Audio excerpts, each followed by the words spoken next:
Assalamualaikum warahmatullahi wabarakatuh. Hajime mashite, watashi no namae wa Raden Siti Hasya Ramadhani desu. Watashi wa Chimahi Daiichi Semon Koko no Seito desu. Watashi wa Yong Sensei desu. Nensei desu. Dozo yoroshiku onegaishimasu. Pada kesempatan kali ini, saya akan menjelaskan kepada teman-teman mengenai shodo atau kaligrafi Jepang. Teman-teman ada yang tahu nggak apa sih itu shodo? Shodo merupakan salah satu contoh kebudayaan yang masih dilestarikan sampai sekarang. Shodo adalah seni tradisional menulis kata atau huruf. Jepang merupakan satu di antara banyaknya negara yang tetap mempertahankan budaya dan tradisi negaranya. Warga Jepang aktif dalam melaksanakan adat dan budaya serta melestarikannya hingga terekspos ke dunia luar. Dari sinilah orang mulai mengenal bahkan ingin mengeksplorasi lebih jauh adat dan budaya unik yang dimiliki negeri matahari terbit ini. Salah satu dari sekian banyaknya kebudayaan yang dimiliki Jepang, yakni seni kaligrafi atau yang lebih lazim disebut dengan shodo oleh warga Jepang. Shodo sendiri merupakan salah satu kesenian yang meliputi kegiatan menulis huruf atau kata di selembar kertas. Di Jepang, shodo secara tradisional ditulis menggunakan tinta dan kuas serta peralatan khusus. Kaligrafi Jepang juga memiliki keunikan dari setiap goresan dan bentuk yang dihasilkan dari goresan tinta hitam di atas kertas. Kesenian ini merupakan adaptasi dari seni melukis negeri tirai bambu Cina yang menggunakan aksara Cina. Meskipun begitu, Jepang menggunakan aksara kana dalam pembuatan shodo, di mana kana sendiri adalah pesederhanaan dari aksara kanji. Dulu, shodo hanyalah kegiatan menulis biasa, hingga kemudian pada abad ke-6 kegiatan ini diwajibkan untuk kaum terpelajar di Jepang. Selain kaum terpelajar, para samurai juga diwajibkan untuk belajar membuat shodo. Namun, sekarang ini shodo sudah menjadi kesenian yang bisa dilakukan siapa saja dan tanpa batasan kedudukan atau profesi. Dasar-dasar dalam pembuatan kaligrafi Jepang ada 4 yang biasa disebut dengan 4 harta. Ada batu tinta, kuas, dan yang terakhir ada kertas.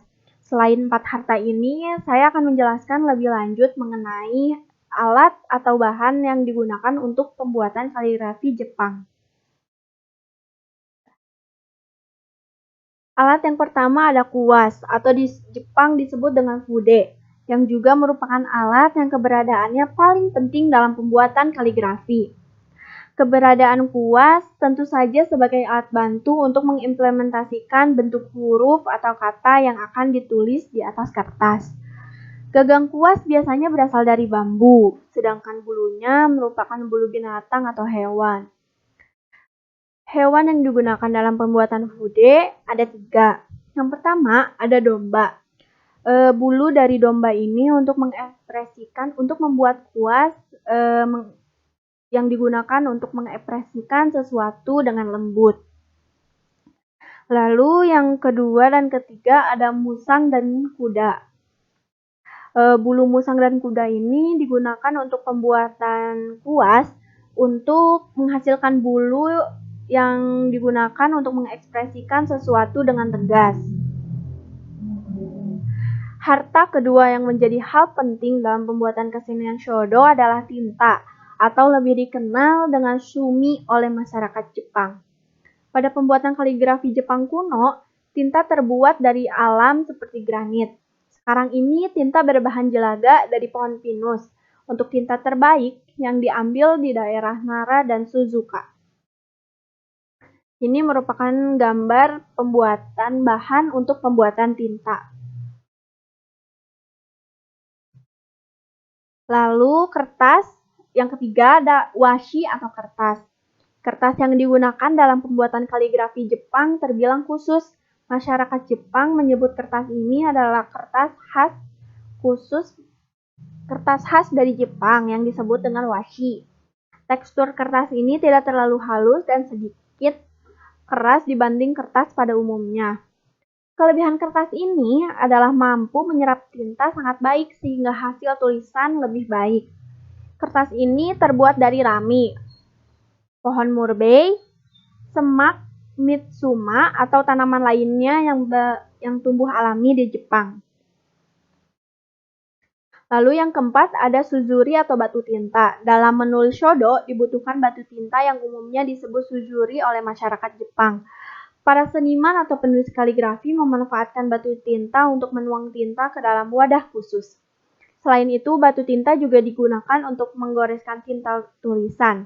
Selain dari batu, batu tinta juga dibuat dari tanah liat, besi, dan porselen.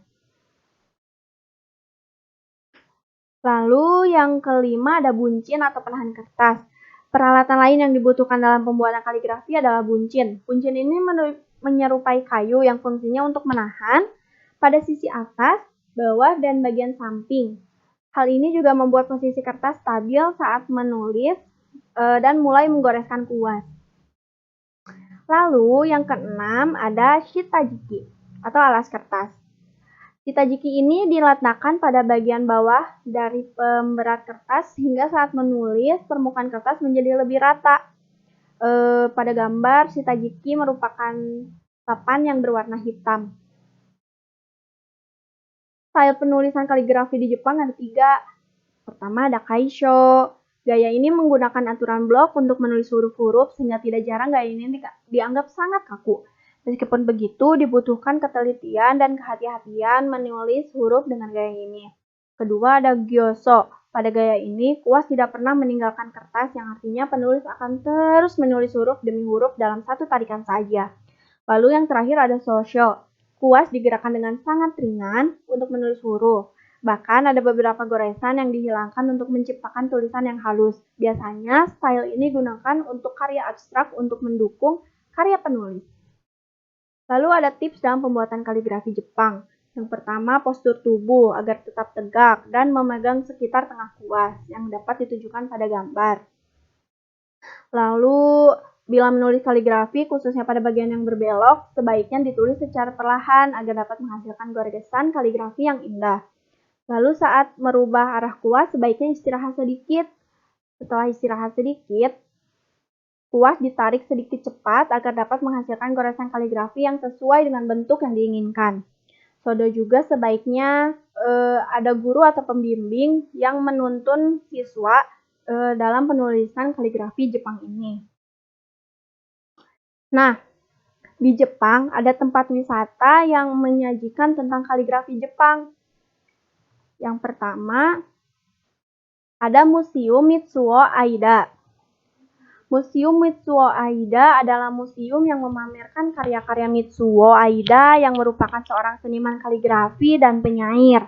Aida yang sudah menyukai tanka, salah satu bentuk puisi Jepang, dan shodo setelah bertemu dengan guru ajaran Zen pada usia 18 tahun. Pesan yang disampaikan beliau masih tertanam di hati orang-orang hingga sekarang. Nah, untuk teman-teman yang mau ke sana terus nggak bisa baca Jepang, nggak usah khawatir karena karya yang dipamerkan di museum ini memiliki penjelasan tentang makna dalam bahasa Inggris. Lalu yang terakhir ada kelas Shodo Udoyoshi. Kelas Shodo Udoyoshi adalah kelas yang terdapat di Yushima, Tokyo, di mana siapapun dapat belajar Shodo dengan mudah. Daya tarik utama dari kelas ini adalah latihan Shodo. Akan dilakukan di ruangan ala Jepang yang lengkap dengan segala perlengkapan untuk melakukan shodo. Anda dapat menikmati suasana ruangan kelas ala Jepang yang sejuk dan menenangkan. Para instruktur pun akan mengajarkan cara menulis, cara memakai kuas, dan lain-lain dengan teliti. Oleh karena itu, Anda tidak perlu khawatir walaupun Anda belum memiliki pengalaman melakukan shodo. Mungkin cukup sekian yang dapat saya sampaikan mengenai shodo. Mohon maaf bila ada kesalahan. Semoga teman-teman tertarik dengan materi yang saya sampaikan mengenai shodo. Dan teman-teman ingin belajar tentang shodo itu sendiri. Arigatou gozaimasu.